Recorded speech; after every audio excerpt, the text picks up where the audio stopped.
आइए प्रेम से भगवान का नाम लें। जय जय अम्बे जय जगदम्बे, जय जय अम्बे जय जगदम्बे, जय जय अम्बे जय जगदम्बे, जय जय अम्बे जय जगदम्बे, जय जय अम्बे जय जगदम्बे, जय जय अम्बे जय जगदम्बे, जय शिव शंकर बम बम हर हर, जय शिव शंकर बम बम हर हर, जय शिव शंकर बम बम हर हर, जय शिव शंकर बम बम हर हर, जय शिव शंकर बम बम हर हर, जय शिव शंकर बम बम हर हर, जय जय राधे जय श्री कृष्ण, जय जय राधे जय श्री कृष्ण, जय जय राधे जय श्री कृष्ण,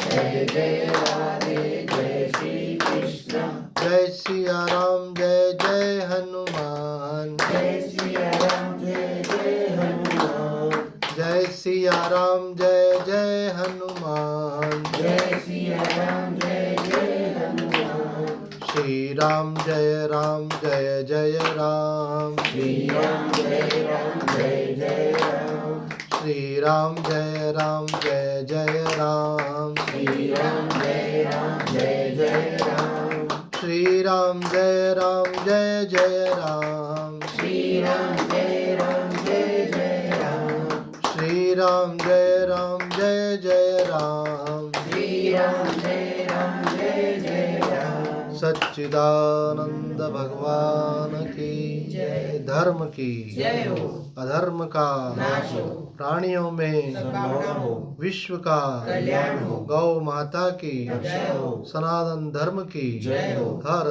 हर महादेव। श्रीमद् भगवत गीता के 6वें अध्याय का हम लोग मनन कर रहे हैं, जिसमें पिछले श्लोक में भगवान श्री कृष्ण ने ये बात बतलाई थी कि जो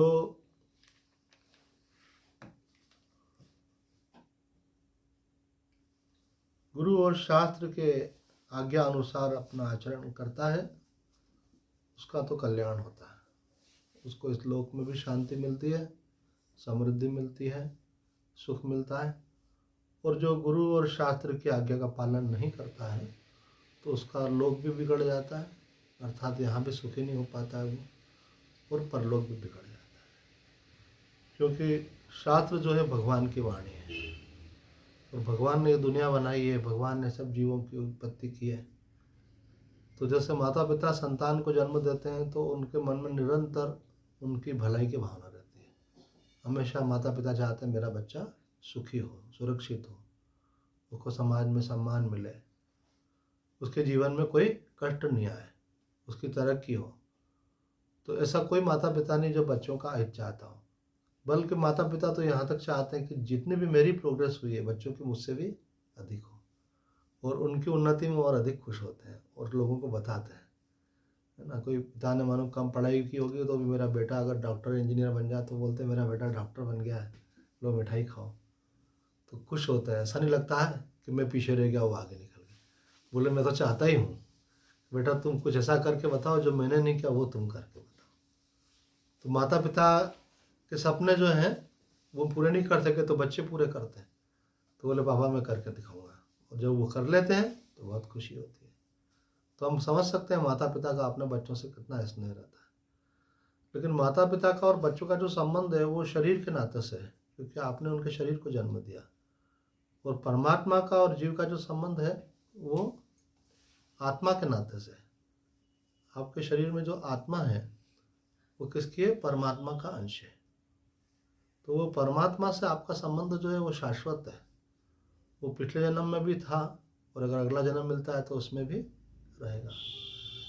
मिलता है इसलिए कहा कि अगर कोई भगवान की प्राप्ति कर लेता है तो जन्म मरण के चक्र से मुक्त हो जाता है। तो जब से ये जीव है तब से परमात्मा से उसका शाश्वत संबंध है, वो असली माता पिता है हमारे। तो जैसे ये माता पिता हमारी चिंता कर रहे हैं, इनमें तो फिर भी कभी एक स्वार्थ आ भी सकता है, जैसे संसार है, माया है उनकी, लेकिन परमात्मा में तो स्वार्थ इसलिए नहीं आता, उनको कोई ज़रूरत ही नहीं है।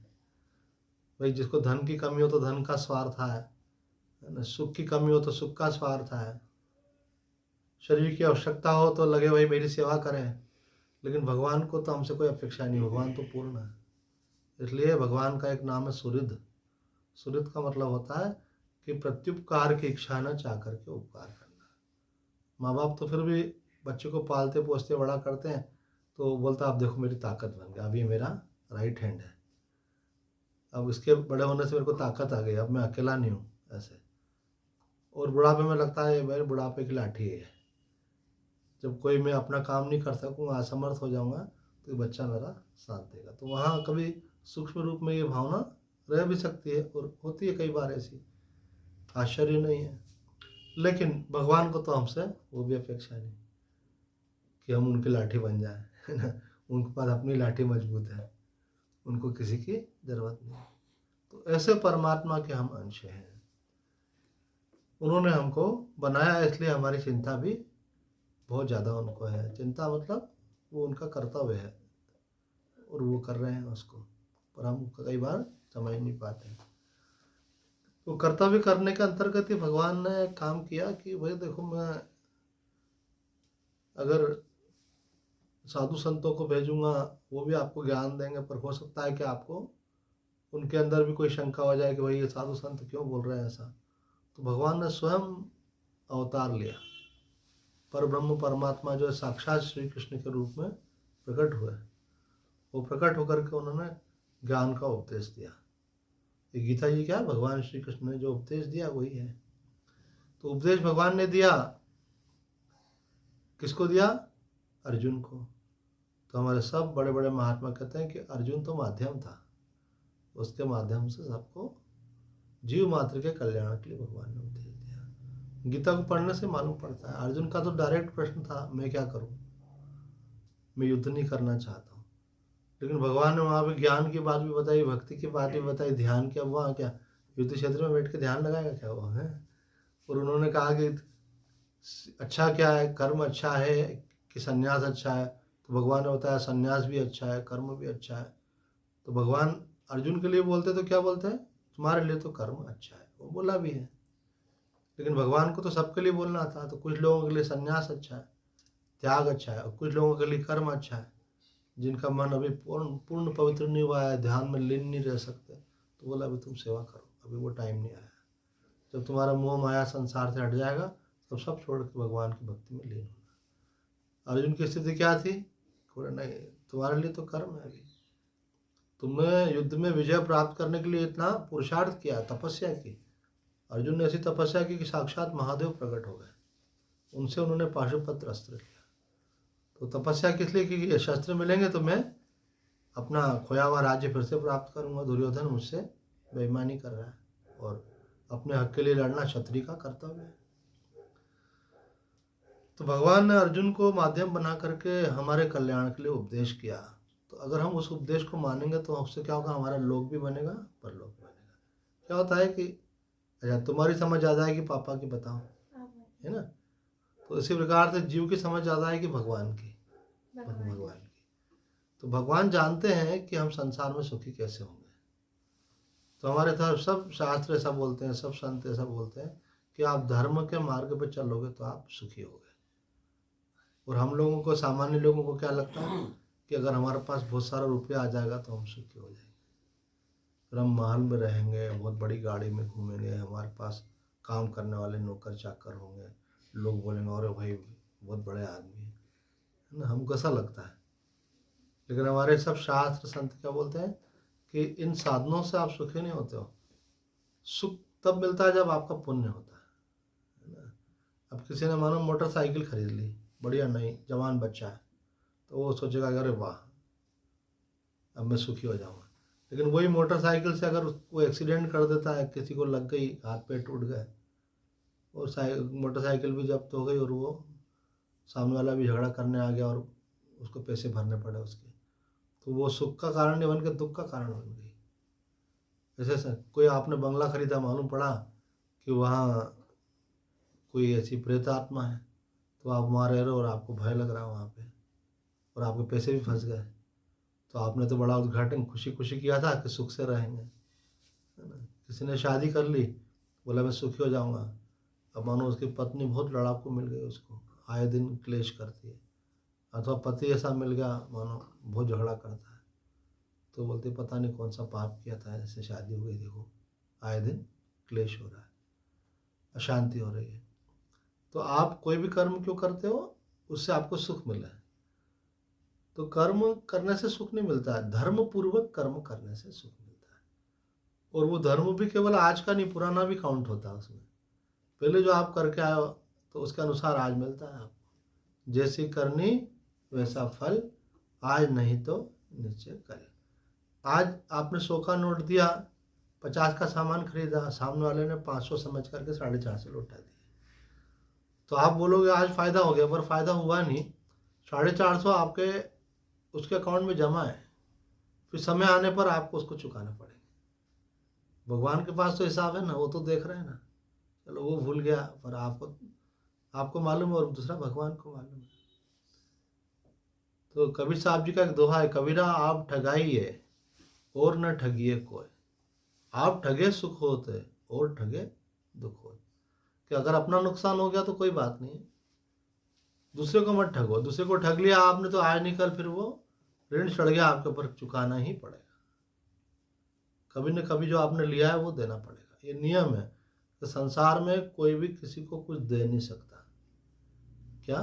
संसार में कोई भी किसी को कुछ दे नहीं सकता, और संसार में कोई भी किसी से कुछ ले नहीं सकता। जो आपने लिया है वो देना पड़ता है, और जो दिया है वो कभी न कभी लौट करके आता है। अब ऐसे प्यारे प्यारे अपने बच्चे होते हैं, कन्या है, तो कितना इनके प्रति प्यार होता है।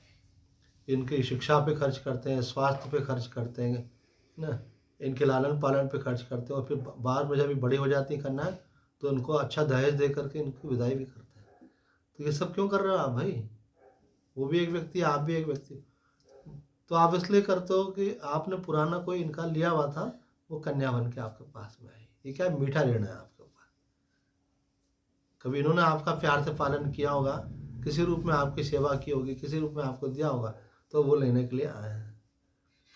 और यहाँ तक भी होता है कि कोई लड़की पढ़ लिख के बहुत योगी भी बन जाती है, तो वो अपने पापा के लिए कुछ करती है, बोल रहे बेटा हम कन्या का क्यों लेंगे, जब भगवान ने हमको सक्षम रखा है तो हम नहीं लेंगे ऐसे। हालांकि आजकल तो बोलते लड़का लड़की एक समान, ठीक है, पर फिर भी भावना ये रहती है कि अगर हम सक्षम है तो कन्या का कमाया हुआ हम क्यों नहीं। तो क्यों इतना प्यार रहता है उनके प्रति कि वो पुराना उनका प्यार आपको है मिला हुआ, वो अंदर कहीं संस्कार है। जब वो आते हैं तो अपना किसी को देख करके एकदम से अपनापन लगता है, इसका मतलब पुराना कोई संबंध है। कोई न कोई तो पुराना रिश्ता होगा, तो तभी तो अपन जुड़ते हैं। और समय आता है फिर आदमी अलग हो जाता है, क्योंकि आपका हिसाब किताब पूरा हो गया। अगर आप हमारे घर आए और हमने आपको चाय पिलाई तो ये कोई हिसाब किताब होगा, और हम आपके घर आए और आपने हमको पिलाई तो वो भी कोई हिसाब किताब होगा। तो हिसाब किताब पूरा हो जाता है, लेना देना पूरा। तो वो हमारे उज्जैन वाले महाराज जी तो ये बोलते हैं, उनका महाराज जी हमारा क्या ही हो गया आखिर, उज्जैन रहना है कि इंदौर? बोले जहाँ जितने दिन का दाना पानी होगा जिसका जहाँ दाना पानी होता है वहाँ रहता है, जब दाना पानी पूरा हो जाता है तो चला जाता है वहाँ से। तो बोले कितने दिन का है, कहाँ पे है? तो बोले ये तो वही जानता है ये अकाउंट किसके पास है? भगवान के पास। तो अगर हम सुखी होना चाहते हैं तो सुखी होने का एक ही उपाय है। सुखी होने का उपाय क्या है? कि हमको शास्त्र और गुरु की आज्ञा के अधीन होकर के चलना है, इसमें हमारा भला है। और आदमी में चलता किसके अनुसार है? मन के अनुसार। क्यों? कि जो मन के अनुसार करे तो उसको अच्छा लगता है। उसके मन में आया ये खाओ तो खाता है, ये पियो तो पीता है, बोले ये करना है तो करता है। लेकिन मन किसके अनुसार चलता है? मन में जो पुरानी वासनाएं बैठी हुई उसके अनुसार चलता है। मन में जो संस्कार बैठे हुए वो चलता है। संस्कार पूर्व जन्म के होते हैं, संस्कार इस जन्म में भी अर्जित होते हैं। कुछ जन्म से कुछ आत्तों को लेकर आते हैं, कुछ आते फिर यहाँ आकर के अपन सीख लेते हैं। पर वो आते हमारी भलाई की हैं कि बुराई की, वो हमारा हित करने वाली है कि अहित करने वाली है। तो कोई आदत गलत भी लग जाती है, तो हमारे जैसे गुरुजी ने कहा कि कोई भी चीज़ जो अपनी याद दिलाती है उसको नशा कहते हैं। मैंने कहा गुरुजी चाय पीना भी नशा है? बोला आप समझ लो तुम, तो चाय भी नशा क्यों? क्योंकि वो अपनी याद दिलाती है। अपन सुबह उठे ध्यान में बैठे तो चाय बोलती पहले मेरे को तो पियो फिर कर लेना ध्यान। ऐसे एक गुरुजी का ऐसा हुआ, वो किसी घर पे गए, वहाँ रुके तो उनका घर नीचे ऊपर बना हुआ था। तो बोले गुरुजी ऊपर कमरा है आपके लिए, आप निवास। तो बोले बेटा क्या हम सुबह जल्दी उठ जाते हैं, फिर चाय पी करके हम ध्यान करते हैं, तो हम बता दो कि आपका चौका कहाँ है, वहाँ बना लेंगे। बोले नहीं गुरुजी आपको तकलीफ नहीं करना है, हम आपको चाय बराबर कितने बजे, 4 बजे ना? बोले हाँ। बोले 4 बजे आपको बराबर चाय दे देंगे। अब गुरुजी उठ गए, 3 बजे नहा धो लिया, अब 4 बजे जैसे ध्यान में बैठे तो सोचने लगे चाय आ जाए फिर बैठते हैं। तो अब आई नहीं चाय, तो थोड़ा बैठे बैठे फिर सोचे ध्यान कर लें। तो जैसे ही ध्यान में जाए तो बोले चाय, अंदर से आवाज आए चाय, तो वो फिर बाहर आ जाए ऐसे। तो 4:30 बज गई, फिर थोड़ा अंदर जाने लगे तो अंदर से आवाज आए चाय पी के ही बैठो तो अच्छा रहेगा, थोड़ी सुस्ती है अभी। फिर 5 बज गई, फिर 5:30 बज गई, फिर 6 बज गई। तो गुरु जी का 2 घंटे ध्यान का टाइम था, वो पूरा चाय के चक्कर में बिगड़ गया।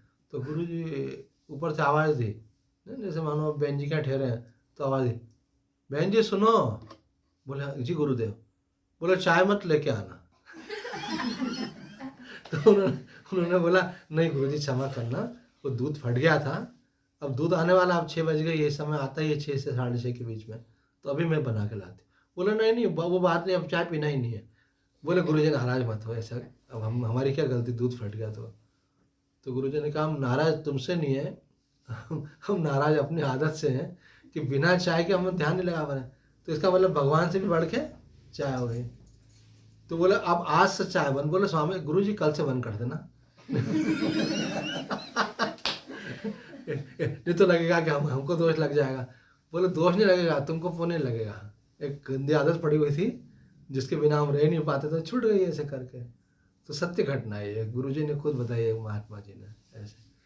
तो कोई भी चीज़ जो अपने को गुलाम बनाती है, जिसके बिना अपन नहीं रह पाते, है ना, जो अपने को खींचती है, और दूसरी बात है कि पैसा भी खींचती है अपना से, और समय भी खींचती है, और दूसरी बात ये है कि उसके बिना रह नहीं पाते हैं, और साथ ही क्या है वो स्वास्थ्य भी बिगाड़ देती है। हम खुद ज़्यादा चाय पीते थे, हमको लगता था कि एसिडिटी बढ़ रही है उससे, लेकिन छोड़ नहीं पाते थे। क्यों?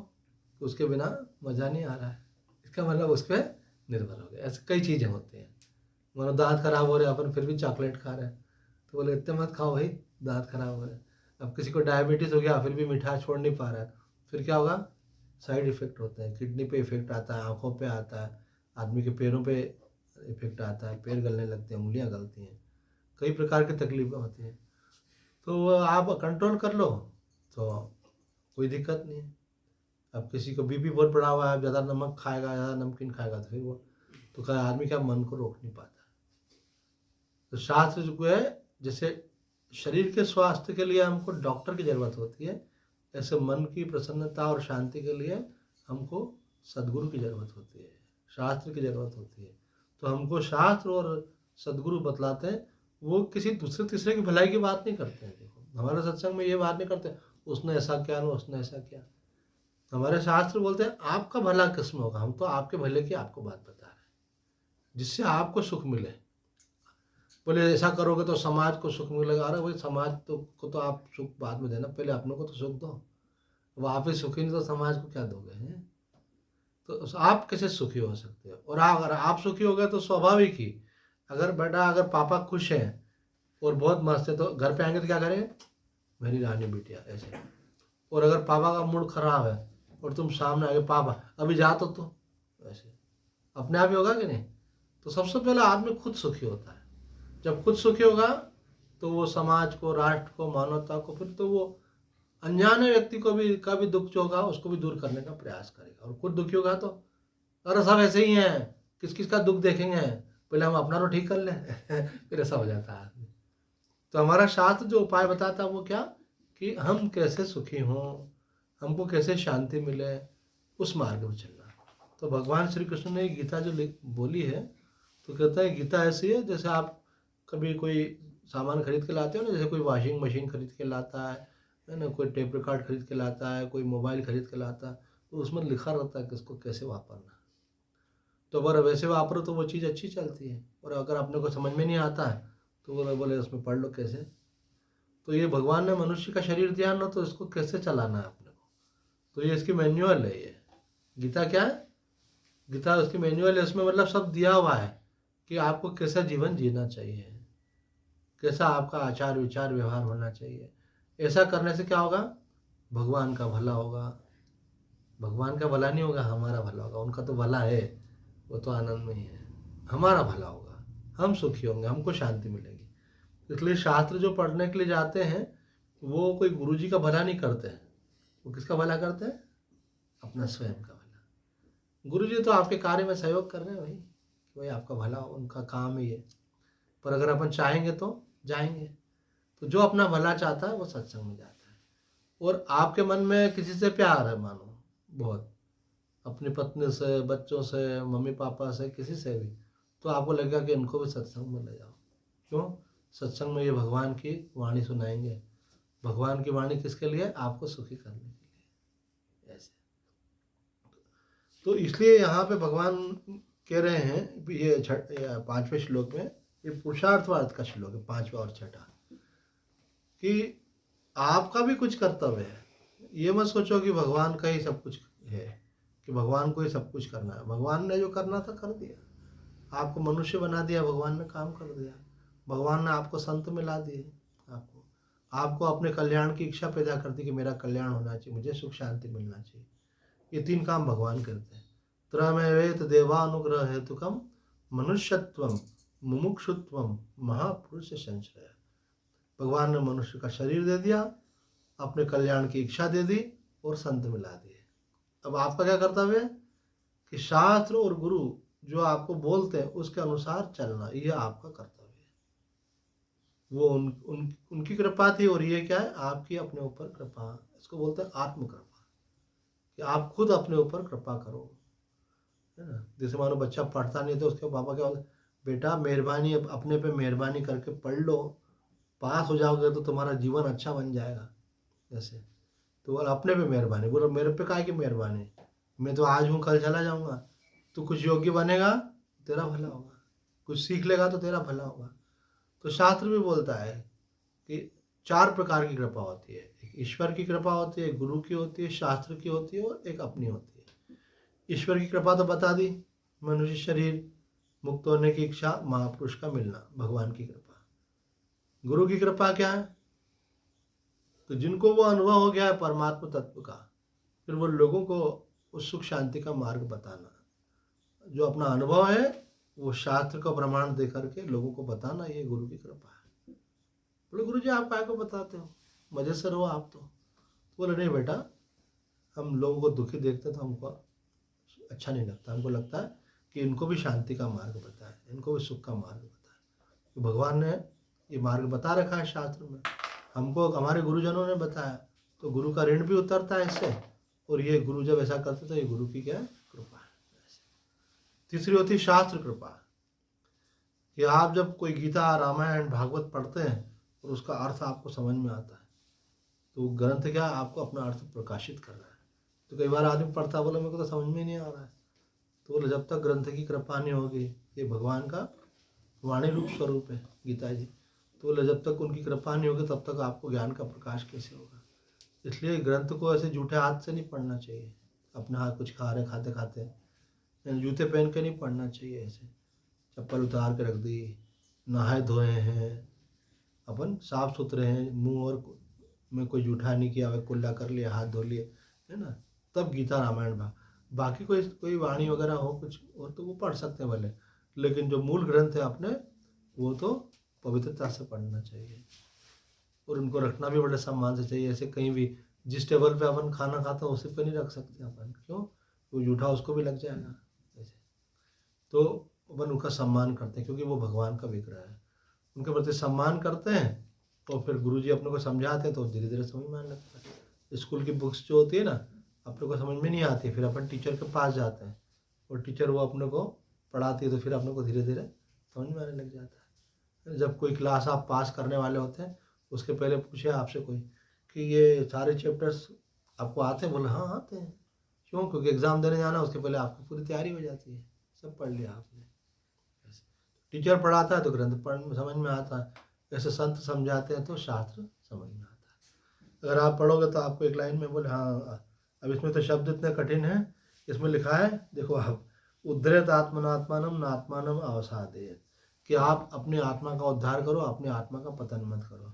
आत्मैव आत्मनो बंधो आत्मैव रिपुरात्मना, कि आप ही अपने शत्रु, आप ही अपने मित्र हो, इतना ही लिखा बस केवल। अब आप अपने मित्र कैसे हो, आप अपने शत्रु कैसे हो, ये नहीं बताया, है ना। आत्मा का उद्धार करो तो आत्मा तो मुक्त ही है, उसका उद्धार कैसे करें। आत्मा का पतन मत करो, आत्मा का पतन होता ही नहीं है, फिर भी भगवान कह रहे हैं। तो यहाँ पे आत्मा शब्द का अर्थ क्या है? आत्मा शब्द का अर्थ केवल आत्मा ही नहीं होता है ना। उड़िया बाबा जी अगले श्लोक की व्याख्या में कह रहे हैं कि आत्मा शब्द को कभी शरीर के अर्थ में बोला जाता है, कभी मन के अर्थ में, कभी इंद्रियों के अर्थ में, कभी बुद्धि के अर्थ में, कभी जीव के अर्थ में, और कभी शुद्ध आत्मा के रूप में। तो जहाँ जैसा प्रसंग होता है उसके अनुसार अर्थ होता है। तो संत महात्मा हमको शास्त्रों के माध्यम से भगवान की वाणी समझाते हैं कि भगवान का अभिप्राय क्या है, इसलिए टीका लिखी जाती है, व्याख्या लिखी जाती है। भगवान यहाँ कह रहे हैं कि भाई देखो, हमने तो कृपा कर दिया आपके ऊपर, भगवान कह रहे हैं, अब थोड़ी कृपा आप भी अपने ऊपर करो, ऐसे है ना, अपने उद्धार के लिए स्वयं प्रयास करो। अब आप ही अपने मित्र और आप ही अपने शत्रु। तो भगवान ये बात समझ में आई, आप बोलते हो आप ही अपने मित्र हो और आप ही शत्रु, तो कोई व्यक्ति यहाँ तो अपना मित्र होगा, यहाँ तो शत्रु होगा, है ना। दोनों चीज़ तो एक साथ होती नहीं, यहाँ तो कोई आपका दोस्त होता है, यहाँ तो कोई दुश्मन होता है। भगवान बोले आप ही अपने दोस्त हो और आप ही अपने दुश्मन हो। तो अगले श्लोक में भगवान ने स्पष्ट किया कि आप ही आपका बंधु है और आप ही आपका शत्रु है। इसको अगले श्लोक में स्पष्ट किया गया, बंधुरात्मानात्मतस्य येनात्मेव आत्मना जित अनात्मनस्तु शत्रुत्वे वर्तेतात्मेव शत्रुवत्। श्लोकार्थ है, जिसने विवेक युक्त मन से देह और इंद्रियों को जीत लिया है वह मन जीव का बंधु है, और देह इंद्रिय आदि अनात्म पदार्थों में प्रेम हो जाने से उनके अनुसार जो चलने वाला मन है वो शत्रु के समान शत्रुता में वर्तता है। इसको स्पष्ट करेंगे अभी। देखो शंकराचार्य जी, उस जीवात्मा को तो वह आप ही मित्र है जिसने अपने शरीर को वश में कर लिया है। जिसका अपने ऊपर कंट्रोल है वो क्या हो गया? अपना मित्र। जो करना है वो करेगा, जो नहीं करना है वो नहीं करेगा। वो क्या है? मन पे कंट्रोल है उसका, अपनी इंद्रियों पे कंट्रोल है, शरीर पे कंट्रोल है, तो वो वही करेगा जिससे उसका भला होता है ना। अब आपके पास बहुत सारा काम पड़ा हुआ है और आप मजे से बैठ के क्रिकेट मैच देख रहे हैं, तो क्या हो गया कि आपका अपने मन पे कंट्रोल नहीं है भैया। आपको बाल बच्चे पालने पोसने बड़े करना है, अपनी कर्तव्य पूरा करना है, घर गृहस्थी चलानी है, और आप क्या कर रहे हैं? काम छोड़ करके मुझे से टीवी देख रहे हैं। तो क्या हुआ? ये बुला रहा है भाई काम करो, भाई क्या कर रहे हो, वो सब ग्राहक बिगड़ जाएंगे आपके, काम नहीं करोगे तो, और कहीं चले जाएंगे। अरे जानो तो, अभी मेरे को क्रिकेट में मज़ा आ रहा है। ऐसे क्या हो गया कि आपका मन आपके वश में नहीं है। तो कल परीक्षा और आज अपन क्रिकेट खेलने लग गया है। और बेटे क्या कर रहे हो? पढ़ाई करो। अरे पापा मेरे को क्रिकेट खेलने में मज़ा आता है ना। तो अभी क्या हो जाएगा? फिर परीक्षा में कैसे पास होगे? तो आपका मन आपके वश में होना चाहिए। यहाँ कह रहे हैं शंकराचार्य जी, उस जीवात्मा का तो वही आप मित्र है जिसने अपने शरीर को वश में कर लिया है। आपके अपने ऊपर कंट्रोल होना चाहिए कि जो आप करना चाहते हो वो आप करो, और जो आप नहीं करना चाहते हो वो नहीं करो। कभी कभी क्या होता है, कोई चीज़ की आदत पड़ जाती है, जो आदमी को नहीं करना वो करने लग जाता है। कोई जुआ खेल रहा है, कोई वेश्यावृत्ति कर रहा है ना। एक माता पिता के घर में ना कथा की थी, तो वो बहुत दुखी थे। बाद में एक दिन उन्होंने बोला, तो बोला क्यों, आपके पास तो भगवान ने बहुत धन दौलत दी है, इतना अच्छा लड़का है आपका है, और सब कुछ है आपके पास, क्या कमी है आपके पास? आप पढ़े लिखे भी है, संस्कार है, समाज में प्रतिष्ठा भी है। बोले एक ही बात का दुख है कि हमारा लड़का जो है ना, वो फैक्ट्री से जो घर पे नहीं आता, अपने दोस्तों के पास चला जाता, वहाँ से रात को 12 बजे तक 1 बजे तक आता है। हम उनका खाना बना के इंतज़ार करते रहते, आए खाना खाए। उसको समझाया, उसके पिताजी समझाते हैं तो वो मानता नहीं है, और झगड़ा करते हैं फिर आपस में बाप बेटा। तो स्वामी जी ये बड़ा दुख है हमारा। मैंने कहा क्यों, क्या हो गया? वो मैंने एक दिन उससे पूछा, तो बातें अच्छी करता था, वो भी पढ़ा लिखा, उनके पिताजी ने जितना कमाया सारा एक फैक्ट्री लगा दी उसके लिए। आप सोचो बाप बेटे से कितना प्यार करता है। जीवन भर मेहनत करी, पैसा इकट्ठा किया, उस पैसे से बढ़िया बहुत बड़ी ज़मीन ली, उस पर बहुत बड़ी फैक्ट्री लगाई, उसमें बहुत सारे कर्मचारी काम कर रहे हैं, और बोला बेटा तेरे को ये है और ये सब जो कुछ तू कमाया तेरा ही है बेटा, मेरे को कोई ज़रूरत नहीं, मेरे पास तो अपना है, आज से तू अपना काम संभाल। अब तूने पढ़ लिख लिया तो योग्य भी हो गया, इंजीनियर है, तो सब समझता है काम को। लेकिन उसको दोस्ती ऐसी मिल गई कि वो वहाँ से आए और उनके साथ चला जाए। मैंने करते क्या हो? बोले गुरुजी कुछ नहीं करते हैं, वो क्या है ये सिगरेट में ये लोग क्या तंबाकू भर देते हैं। मैंने कहा हाँ, वो भर क्या देते हैं? वो तो रहती है तंबाकू। बोले हम निकाल के उसमें दूसरी चीज़ डाल देते हैं, तो फिर वो पीते हैं हम लोग। बोले वो गांजा गांजा डाल के पीता था वो। अब उसको उसकी आदत पड़ गई। अब माता पिता बेचारे परेशान। तो मैंने बोला आदत अच्छी ही नहीं है। बोले गुरुजी किसी का कोई बिगाड़ छोड़ गया, अपना पी रहे मजे से। फैक्ट्री जाना होता था उसको 10 बजे खुल जाती तो कर्मचारी पहुंच जाए, और ये पहुंच रहे हैं 1 बजे, क्यों उठते ही 10 तो 11 बजे, तो नहाए धोए कुछ नाश्ता वास्ता करी जाए तो 1 बजे आ जाते। तो बोले ये तो जमी जमाई चीज़ का सब नुकसान कर देगा, वही कोई चीज़ की कोई ध्यान नहीं देगा तो वो बिगड़ जाएगी ऐसे। तो बोले हमने तो उसको सब जमी जमाई चीज़ दी और ये जमाने को यार नुकसान कर। एक किसी घर गए तो वो बोले हमारा बच्चा है अच्छा कमाता ही है, पर इसको ये एक आदत है, इसके लिए लड़की ढूंढो। मैंने बोला मैं किसी लड़की को दुखी नहीं करना चाहता। गलत आदत वाला व्यक्ति को किसी को ऐसी आदत पड़ जाए तो वो तो खुद को ही नहीं संभाल पाएगा तो दूसरे को क्या संभालेगा ऐसे। तो भगवान यहाँ पे कह रहे हैं इस जीवात्मा का तो वह आप ही मित्र है जिसने अपने शरीर को वश में कर लिया। अपना मन अपने वश में होना चाहिए। जिसने शरीर को वश में नहीं किया है उसका वह आप ही शत्रु की भांति शत्रु भाव में वर्तता है। बोले वो अपने को ही खुद हानि पहुंचाता है। एसिडिटी हो रही है फिर भी चाय पी रहा है, मिर्ची खा रहा है। एक बेन जी का तो बहुत शरीर बिगड़ गया, वो बहुत मिर्ची खाते थे। कितनी खाते? एक कटोरी ले लो, उसके अंदर 20-25 हरी मिर्ची रख दो, वो ऐसे खाते जैसे कोई शहतूत खा रहे हो ऐसे। कोई ये कैसे खा? तो बोला क्यों क्या हो गया? खाते जा रहे हैं। मैंने कहा 1-2 तो ठीक है, 20-20 25-25 हरी मिर्ची ऐसे खा, मैंने खुद देखा ऐसे। और उनकी बड़ी बहन तो छोटे मियाँ बड़े मियाँ सुभान अल्लाह। तो बड़ी बहन का क्या, बड़ी बहन एक दिन साबूदाने की खिचड़ी बनाई थी, तो बोला भैया खाओगे क्या? मैंने कहा हाँ। तो मैंने बोला इतना टमाटर डाल देगा? बोला नहीं टमाटर नहीं, आप खाओ तो सही। और जैसे मुंह में डाला मुंह जल गया है ना।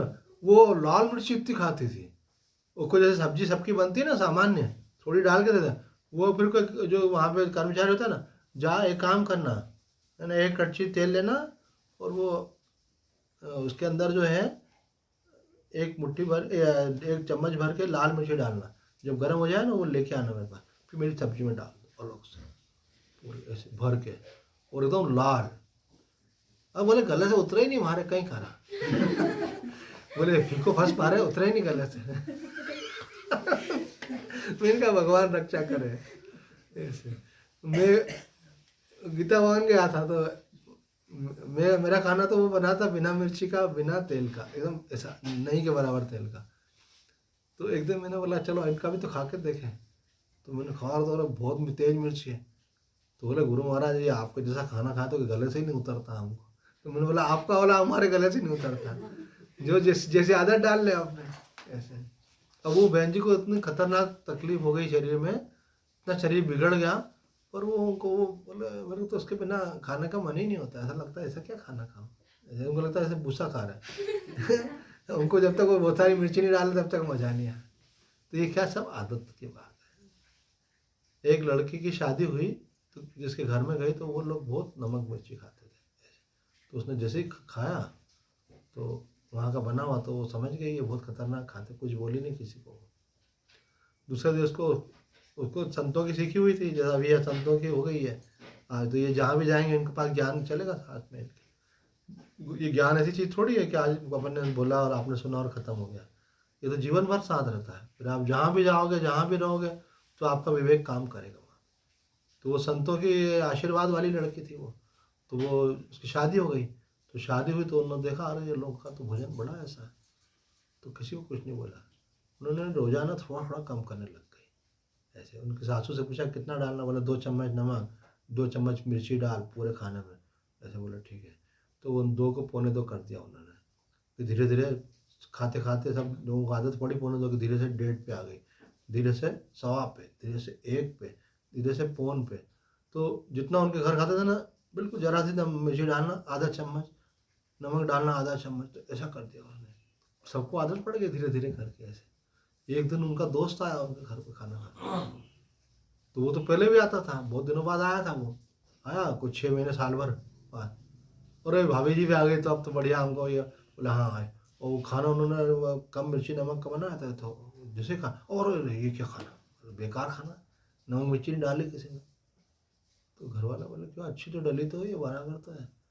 तो बोले क्या है, मेरे को बदला लेने के लिए खाना खिला रहे हो, कैसा कैसा खाना खिला रहा है ये, ऐसा खाना कोई खाता है क्या? और मैं तो कितनी बार खाया, आज तक नहीं खिलाया ऐसा खाना आपने। तो फिर बहू ने अपना सीक्रेट खोला, बोले भैया ये सब पहले इतना ही खाते थे जितना आप बोल रहे हो, धीरे धीरे इन्होंने कम कर दिया।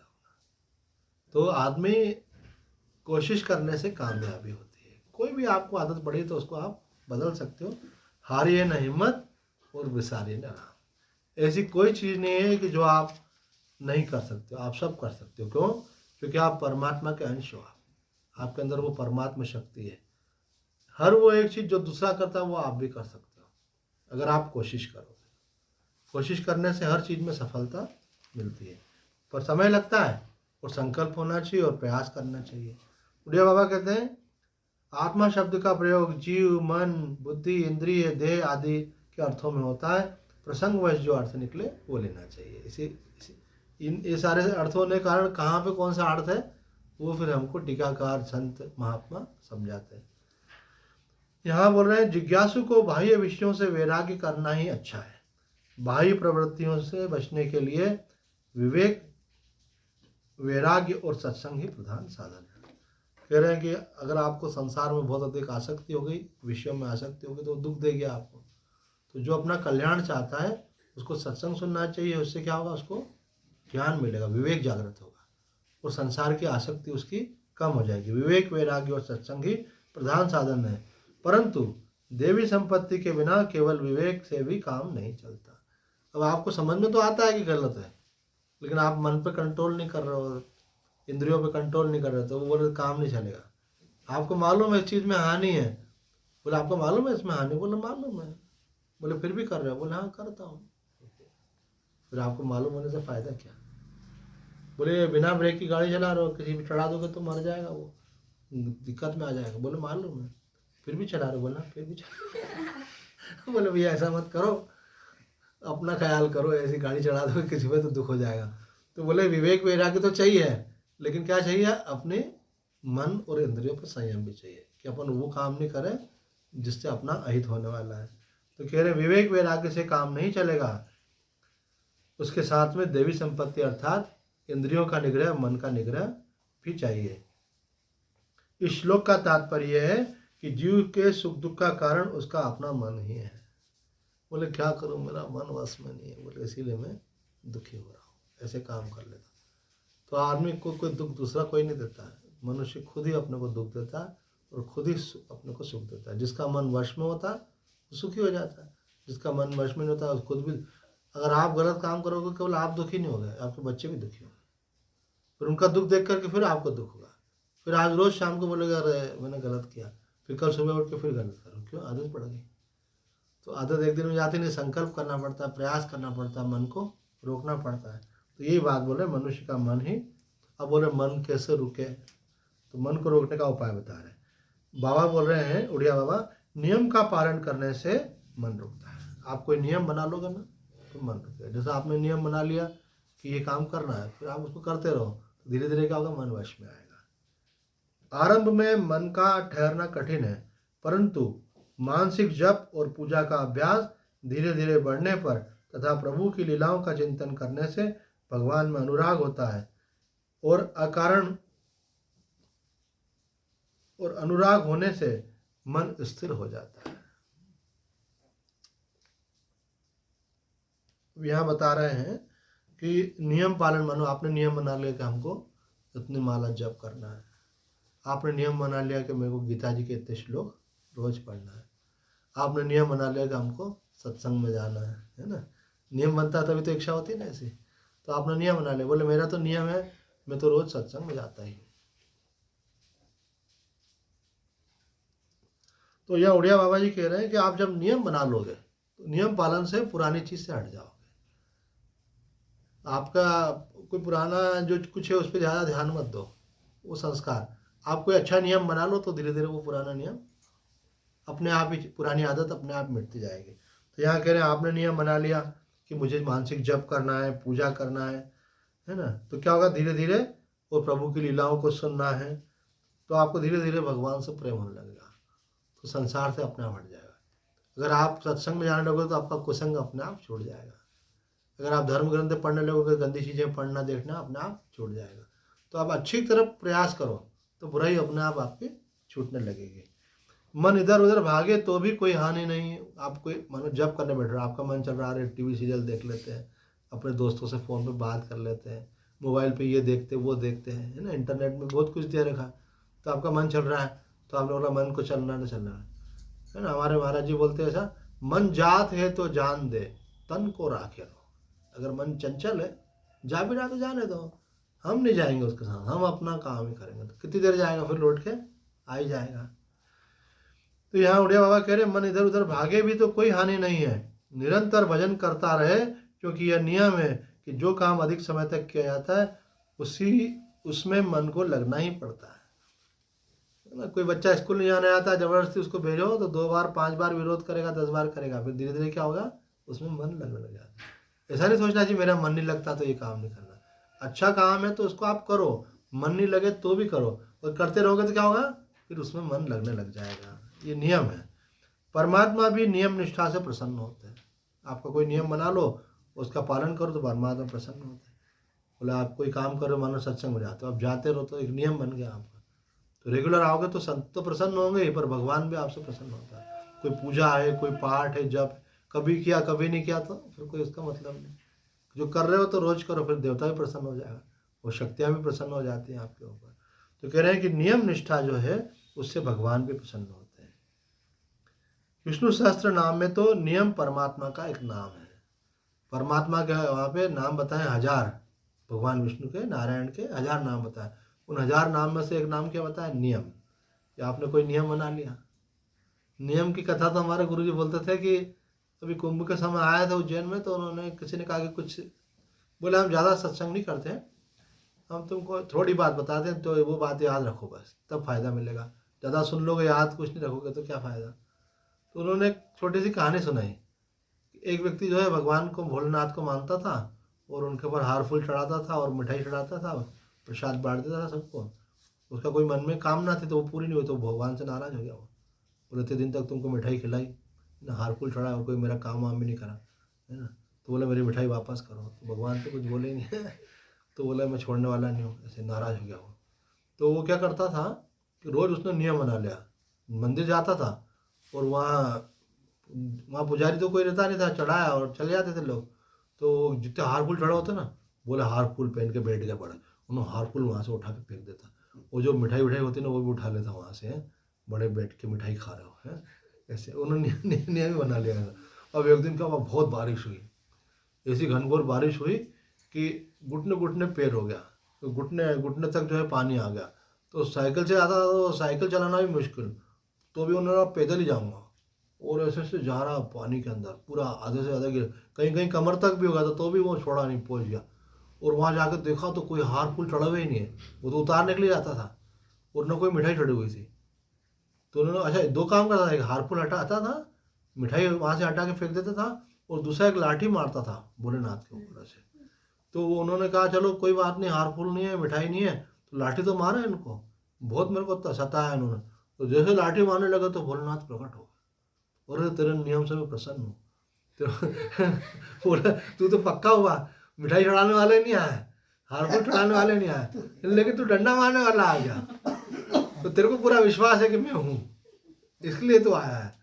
चल कोई बात नहीं है, अब मैं तेरे से प्रसन्न हूँ, तेरी नियम निष्ठा को देख के प्रसन्न हूँ, अब तेरी कामना अवश्य पूरी होगी। बोल क्या मांगता है। भगवान ने आशीर्वाद दे दिया उसको, किस लिए, उसने अपना नियम बनाया। बोले वो निगेटिव था, पर भगवान ने उसको भी स्वीकार किया। तो यहाँ कहते हैं आपके नियम निष्ठा से भगवान भी प्रसन्न होते हैं। मधुसूदन सरस्वती कहते हैं कि विवेक से नियंत्रित मन मित्र है और उच्छृंखल, है ना, अनियंत्रित मन जो है वो स्वयं का शत्रु है। और स्वामी जी ने एक बहुत गहरी बात कही है कि शरीर को मैं मेरा और मेरे लिए मानने से, शरीर को मैं मेरा और मेरे लिए न मानने से आप अपने मित्र हो जाते हैं, और शरीर को मैं मेरा और मेरे लिए मानने से आप अपने शत्रु हो जाते हैं। शरीर मैं नहीं हूँ, शरीर मेरा नहीं है और मेरे लिए नहीं है। किसके लिए मिला? अपने उद्धार के लिए मिला। फिर आप कौन है? आप तो आत्मा हो, अपने को शरीर मत मानो। शरीर मेरा है क्या? मेरा नहीं है, भगवान का है। और किस लिए मिला? सेवा के लिए मिला। अगर तीन बातें अगर आपके अंदर आ गई कि शरीर में नहीं हूँ, शरीर मेरा नहीं है और शरीर मेरे लिए नहीं है, तो आपका उद्धार हो जाएगा। फिर आप अपने वास्तव में अपनी आत्मा के मित्र हो जाएंगे, जीव के मित्र हो जाएंगे। और शरीर को मैं मानेंगे तो शरीर में आसक्ति होगी, शरीर को मेरा मानेंगे तो उसका सुख चाहेंगे, और शरीर को मेरे लिए मानेंगे तो भोग उद्देश्य हो जाएगा। तो आपका उद्देश्य भोग नहीं है, आपका उद्देश्य सेवा है। और ज्ञान आपको बताता है कि शरीर आप नहीं हो, शरीर आपका नहीं है।